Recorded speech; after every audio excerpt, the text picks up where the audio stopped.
Apa motivasi orang memasuki tarekat Sattariyah Pak Ustadz? Tarekat itu sampan. Ada sampannya namanya Sattariyah, namanya nakhodanya Abdullah Sattari. Ada nama sampannya Saziliyah, nama nakhodanya Abul Hasan As-Sazili. Ada nama sampannya Naqsabandiyah, nama nakhodanya Bahauddin Naqsabandi. Ada nama sampannya Ahmadiyah, tapi bukan yang aliran Ahmadiyah yang sesat. Tarekat Ahmadiyah, nama nakhodanya Sayyidi Ahmadil Badawi.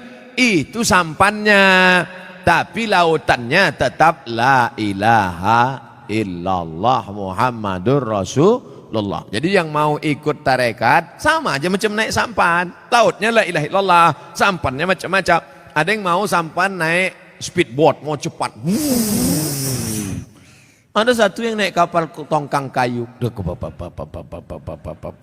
dia mau slow. Kau tak ikut? Enggak, aku mau menikmati laut ini, mau slow aja. Nah, macam-macam. Begitu lebih kurang gambaran tentang tarekat. Tarekat artinya jalan, jalan mendekatkan diri kepada Allah Subhanahu wa Ta'ala. Apa doa anak terhadap orang tuanya itu sampai? Hadis Sahih Muslim. Idza matal insan, kalau orang mati, inqata'a, putus amalnya, illa min salasin, kecuali 3. Shadaqatin jariyah, amal sedekah, ilmin yuntafa'u bi, ilmu yang bermanfaat.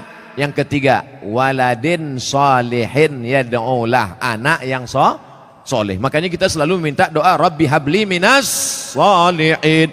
Saya ingin sekali mendoakan orang tua saya supaya terbuka pintu hidayahnya, karena kami sangat menyayanginya. Doakan orang tuamu di sujud terakhir saat sholat, sunat, tahajud, witir, duha. Tapi jangan pakai bahasa Indonesia, nanti sholatnya batal. Dalam hati saja, ya Allah, ayahku ini berhentilah pakai sabu-sabu. Kenapa ketawa? Di masjid kami setiap malam Jumat ada pengajian. Kenapa cuma tiap malam Jumat? Tiap malam lah. Malam Senin fikih, malam Selasa hadis, malam Rabu akidah, malam Kamis tasawuf, baca Ihya Ulumuddin, malam Jumat stop wirid Yasin, malam Sabtu pengajian akhlak, malam Ahad tablik akbar. Masjid mesti penuh tiap malam, karena kalau tidak kosong masjid. Akan tetapi waktunya dimulai ketika azan sholat isya hendak berkumandang, sehingga jamaah sholat isya pergi ke masjid lain. Apakah sikap Ustadz itu benar membuka pengajian ketika azan isya berkumandang? Habis sholat isya dulu, habis sholat isya baru buka pengajian. Kenapa mesti pas azan isya itu? Sholat isya dulu, habis sholat isya baru buka pengajian. Saya selalu membuka pengajian maghrib. Kalau pengajian di Pekanbaru maghrib. Supaya apa? Supaya orang sholatnya 2, maghrib berjamaah, isya berjamaah. Karena kalau dibuat isya, banyak jamaah datang lambat. Bahkan diumumkan, jamaah Ustadz udah terduduk setengah jam. Buat pengajian maghrib, maghrib ke isya. Di Malaysia kami gitu, maghrib, isya, pengajian. Habis isya, tanya jawab. Efektif. Doa berhajat, dia berhajat naik haji dengan menjual tanah. Namun anak-anaknya melarang, malah minta bagian tanah dibagi sebagai warisan jika orang tua meninggal, sehingga orang tua tak jadi mendaftar haji.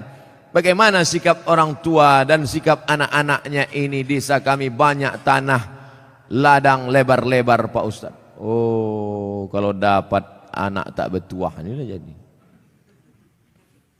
Datanglah emak-emak umur 70 tahun menggigil. Saya habis pengajian subuh, Ustadz, anak saya melarang saya karena saya mau pergi umroh. Dilarangnya karena dia katanya dapat warisan. Saya bilang, mestinya dia yang menggendong engkau sampai ke Makkah, balik lagi. Kau gendong makmu ini ke Makkah, jalan kaki, tawaf, sa'i, umroh, balik lagi ke Medan. Belum tentu dapat, kau tebus sekali dia menjerit waktu mengeluarkan engkau dari perutnya. Ini tanah-tanah dia. Dia belum mati lagi. Udah kau atur pula. harta warisannya. La ilaha illallah. Tak mencium bau surga orang durhaka. La yadkhulul jannah. Tak masuk surga. Siapa itu? Uququl walidain. Durhaka pada orang tua. Dia mau pergi haji, biar pergi haji. Mak, aku tak bisa membahagiakan kau, mak. Mestinya aku membayarkan ONH nih. Mestinya aku membawa engkau ke Makkah. Aku tak bisa. Ini di tanah-tanah dia. Mau berangkat dia. Berangkat di tanah suci. Ini harta dia pula ditahan. Disuruh pula bagi dia sebelum mati. La ilaha illallah Muhammad Rasulullah. Naik darah tinggi saya.